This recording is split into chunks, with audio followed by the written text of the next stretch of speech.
BEEX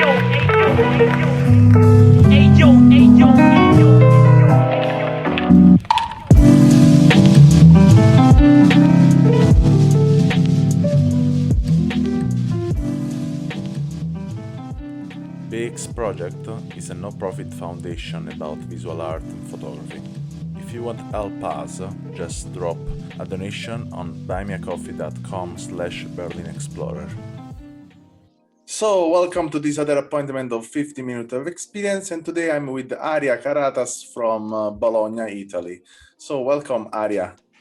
Hello. So, today we talk about your experience in photography and not only in photography.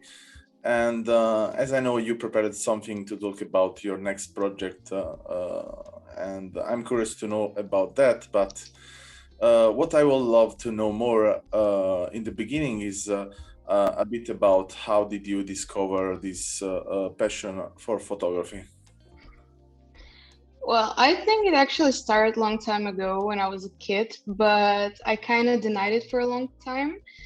So it happened that last year I got a camera from my uncle, which was like super casual gift. And it happened to be like to change my life completely. So I was kind of lost and like I lived for a long time in depression. And when I had that camera in my hands, things suddenly changed.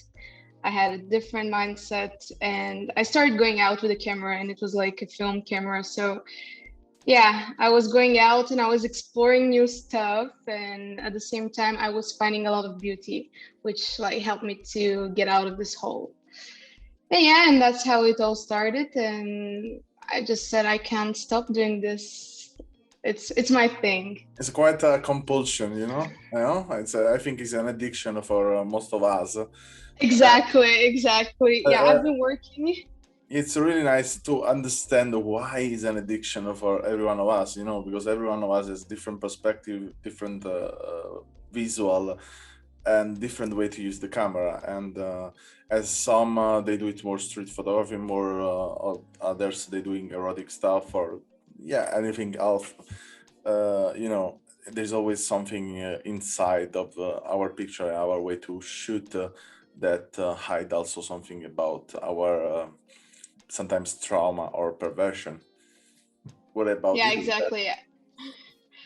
Well, when I started doing photography, a lot of my friends were doing nudes. So I was like, what's around nudes? Why there is such a hype? So I was like, I'm gonna try. So I found this girl and I took some pictures of her, nudes, of course, and then I realized what was it about. So there is like a big dominance over that person that gives you power, and they're vulnerable, which I really like appreciate people being able to pose nude, which I wouldn't be able to do even in front of like great photographers. I don't mind. So yeah, I discovered the hype behind it, but then I was like, it's not my thing. I like doing it. I don't mind. I love doing everything. I can shoot whatever. I'm really into fashion. I love fashion, but at the same time, I work on my own projects, which are like trauma healing and stuff like that. So that's what my project is about. It's called Seeds, and it comes from a story I read on an Osho book, and it's about this woman. She loses her child, and she goes completely crazy. So there is this guy in town, and he tells her, "Go to Buddha. He will give you the medicine." So she goes to Buddha and he tells her, I would like you to find some mustard seeds in a house that no one died in. So she goes around all these houses and she obviously can't find a house where nobody died. And the lesson was that this is kind of like a pain that afflicts all of us. It's a universal pain. So yeah, I decided to build my project around this story, and I started going like to people which I knew, and now I'm going to strangers. So it's like I'm doing the same thing she was doing. I'm getting into strangers' houses and taking pictures of what's left of the people that died. So basically I'm like taking pictures of objects that are left from people, and I'm meeting a lot of people, and the project is growing in a very like articulate way. since I'm not only taking pictures of objects, but I also found people that like published books about the death of their like parent or something like that. There's this guy, his name is Riccardo Froloni. He wrote a book about his father which died. And yeah, I went to his house, took some pictures, and I'm going to use some of his poetry in the book. So yeah, it's growing and it's going in different directions, and we will see what will happen. Yeah, sure. It's the base of research. When you start just to research for a reason or for another, you will get in touch with a lot of different details that write you in a different Exactly. way. And that's the most interesting part, to be a photographer and researcher in that field, that we can also discover something was hid inside of us. And as I know you didn't want to talk about your origin, but I can feel it a lot that your origin influenced your kind of pictures, especially in the aesthetics of the people, and especially in the use of the lights. And yeah, I will not go to ask you about that, but yeah, I will go around that topic to go in something, in any case, a bit deeper. And I would love to know if there are some experience in your life that ride you also in not a good way, to feeling what you was doing in photography was probably something was riding you in a cruel part of your life. Well, my origin is I'm Eastern European and Middle Eastern European, let's say that. I'm half Kurdish, half Russian, which is pretty complicated, but I grew up in Bulgaria. So yeah, I guess the aesthetics of the pain and the decadence are something that you can find in all of my pictures. Even maybe like the picture is something joyful, there is always something melancholic about it, I guess. At least that's what I try to do. I like death actually brought me to life, to the celebration of life. And the first person that I lost in my life was my grandpa, and that was the beginning of the end. Let's say, like, let's suppose that's the thing. And it's a thing that I really didn't understand. I was 14, so it led me to a very destructive lifestyle, and yeah, I wasn't like really happy. And then the death of my father, which happened 1 year ago almost, brought me out of this hole and kind of like closed the circle which I was running in, the spiral. And yeah, and like that brought me to celebrate life, and that's how it all started. Like I knew the beginning. I knew that I wanted to be a photographer, but I didn't know how. I ignored it. I had a friend, she was like really into photography, and I was like, yeah, what's about photography? It's nothing cool. I don't like it. But in the meantime, I was like super intrigued, and I was taking pictures by myself secretly. Yeah. I just didn't want to admit that I was cool because everybody were like, oh, photography is so cool. And I was like, no, it's not cool, you know? Yeah. I totally feel it.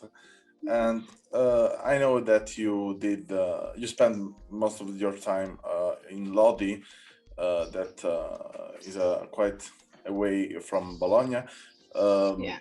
but I don't want to focus on Lodi in that time. But I will ask you that I think you are really influenced from Bologna city, especially in your poetry part. And as you, I also wrote. I wrote a book of poetry that I feel that took part of my life really intensive when I was not able to shoot in picture, and I started to just writing down everything. And now I'm not. It's really crazy because I'm not able anymore to write anything.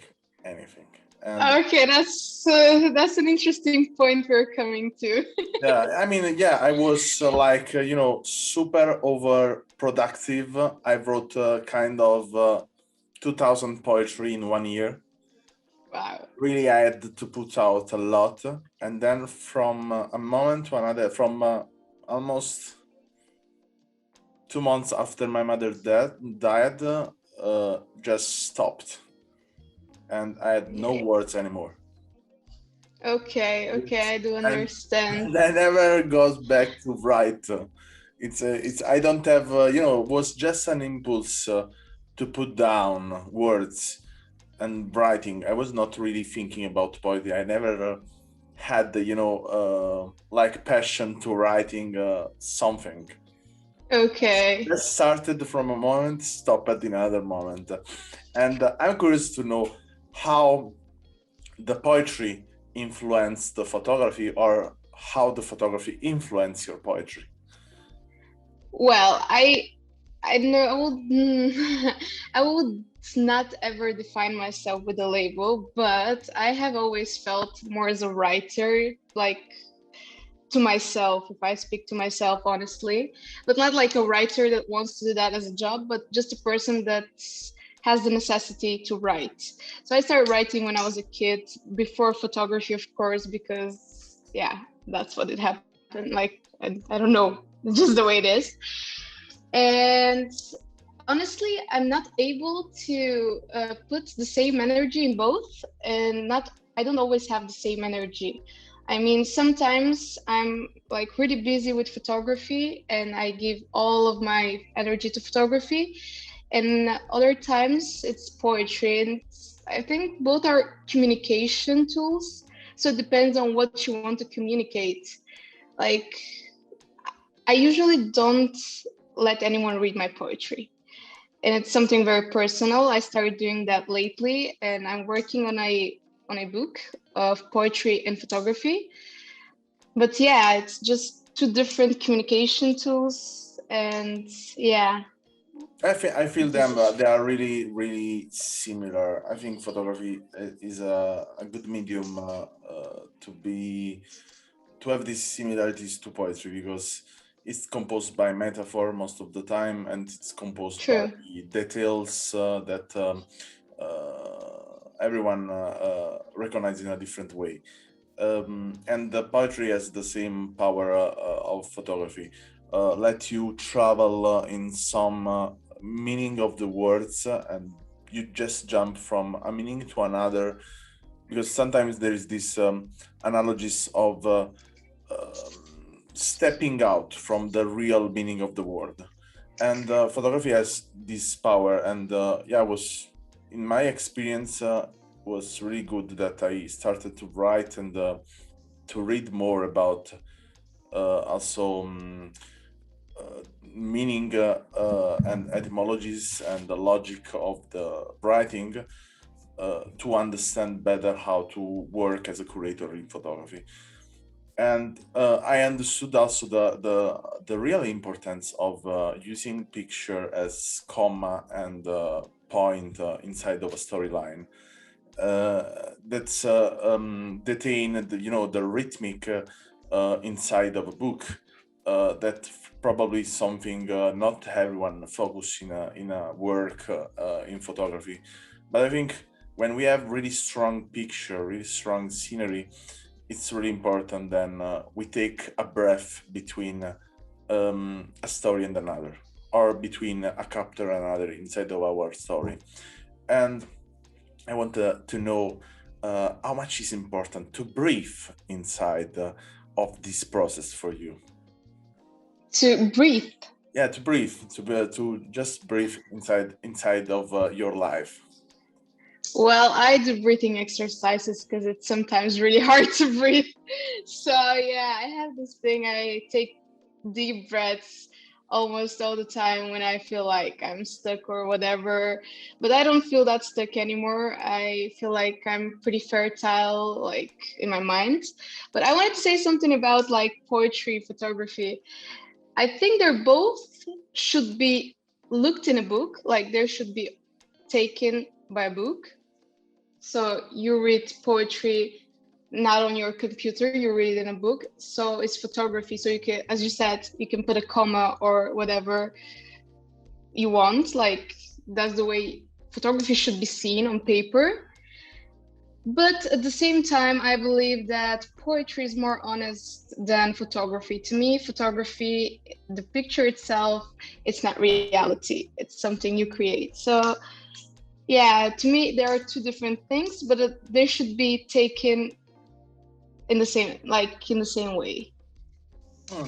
It's a nice point of view. Uh, Thank you. I ever think when I think about the next book I will publish. I mean, with this project, I push a lot in doing magazine book publication in general. And when I think about always next book, next book, next book, I always think about doing mixing the media, using the media in a different way. And I'm in a way, I will love to say that I would love to buy a Xerox, putting here close to me, and printing the pictures of others, and deliver this picture to someone in the world to write on poetry or other stuff or letter or else, and going on to restart to making the real post production of a book. But it's a nice point of view what you said. So we have our last minutes of conversation, as we don't go really long for podcast. And I would love to know something is really touched you during your process as photographer. I mean, not to be just a photographer, but happened something inside of your life because of photography that you would never expect and touched you really deeply, then changing something you was not able to change before? Well, this type of things happen all the time if you're mindful enough and look at the stuff that's going on with your life. So it's really hard for me to say now like this. But yeah, every day something happens and it gives you signs. I don't know.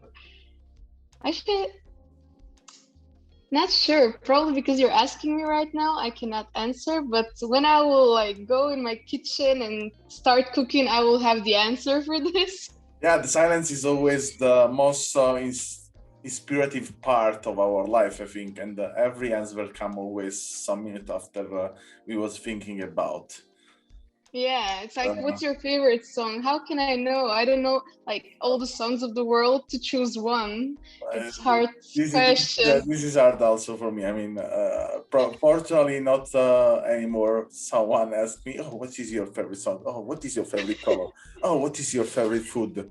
And Oh, with colors, it's easier. You have like few colors and you can like choose between those. But when you have like infinite choices, then it's hard. But I always think about, there is no favorite things, and probably if there is, I don't have the word now. Probably the word Exactly didn't burn to come to me now, right now, and say what is, because it's everything. I think a matter of what we think to know, and as we know, also I'm really passionate about anthropology and also etymology, and we don't have enough word, I think, to describe our world, so it's really difficult to describe what is my favorite things then. Yeah, exactly. I think the same way. So I completely agree. So I thank you a lot for this small conversation with you. I'm really curious Thanks to you.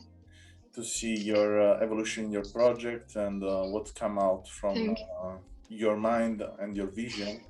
And if anyone want to see the work of Ariya, can go in the link in the description. There are all the link of her, of Instagram, Linktree, Lomography, and what else. So everything. thank you a lot for that, and thanks to you. a great day of inspiration. Thank you. Thanks for listening to our podcast. Learn more about our project at allmylinks.com/BerlinExplorer or visit our Instagram and follow BerlinExplorer project.